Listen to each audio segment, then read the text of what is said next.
Hola, anem a gravar el procediment per crear una lletra en format 3D, com la que podeu veure a la pantalla, i que després la puguem imprimir en una impressora 3D. Primer el que hem de fer és buscar el tipus de lletra. Per fer-ho podem anar a internet, escrivim freefont i, per exemple, trobem el Dafont. És un lloc que ens atreu fonts gratuïtes. Una que hem provat i ens va bé és la New Amsterdam. És aquesta que veiem aquí. Podem triar una altra, però aquesta normalment dona bons resultats. La descarreguem en el nostre ordinador, la guardem, d'acord? La guardarem a dins de documents. Podem fer una carpeta que es digui 3D, per exemple. Aquesta carpeta la podeu haver fet abans o la fem ara i ho deixem aquí dins. De moment no necessitarem més el navegador, per tant el tanquem i anirem a veure aquesta lletra que hem descarregat. Anem a dins de documents, hem dit que l'havien deixat 3D, i aquí tenim aquest fitxer que està comprimit. Com podeu veure, el que hem de fer primer de tot és descomprimir-lo. I ara sí que tenim aquí el tipus de font per poder utilitzar. Això ho podem minimitzar i ara posem en marxa el programa que utilitzarem. El trobarem a dins de gràfics i s'anomena FreeCAD. Esperem un moment que es posi en funcionament.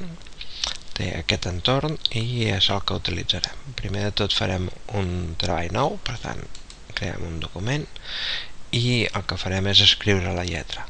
En el primer moment hem d'agafar dels diferents espais de treball que ens dona el draft, que és aquest d'aquí. Quan triem el draft, fixem que ens canvia tots aquests icones, triarem el que és una S. La S és aquesta i ens surt aquí el menú.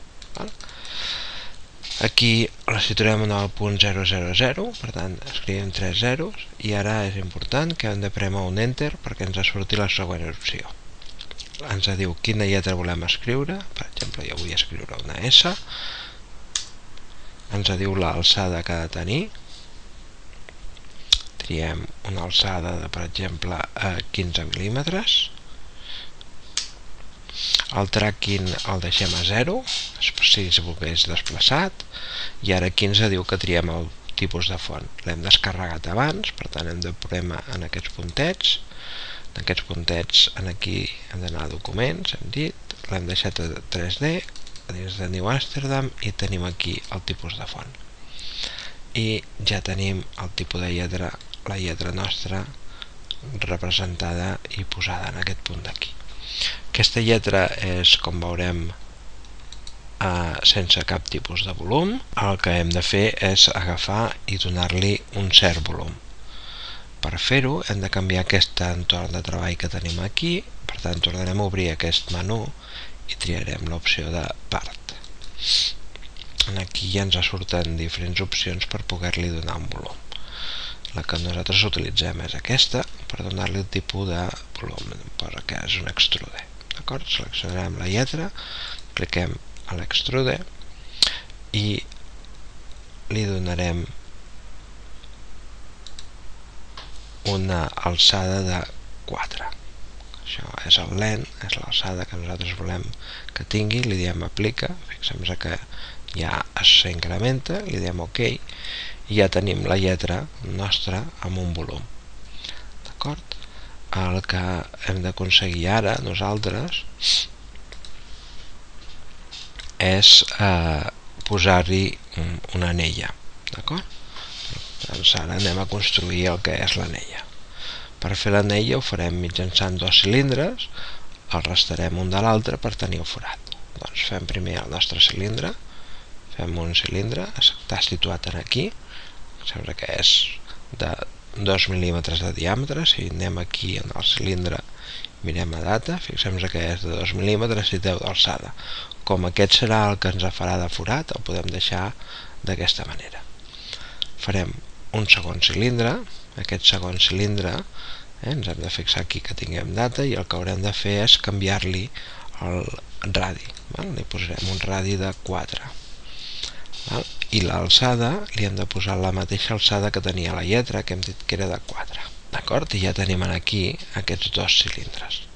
Ara el que hem de fer és el forat. Per fer el forat el que fem és restem aquest cilindre petit en el cilindre gran. Per tant, seleccionem el cilindre gran primer, després seleccionem el cilindre petit i aquí en aquests icones tenim aquest d'aquí que ens diu que és la resta. Per tant, fem i fixem-nos que ja se'ns ha restat i ara tenim el forat. Com a l'anella igual no ens agrada posar d'aquí, anem a veure com podem canviar aquesta anella de costat.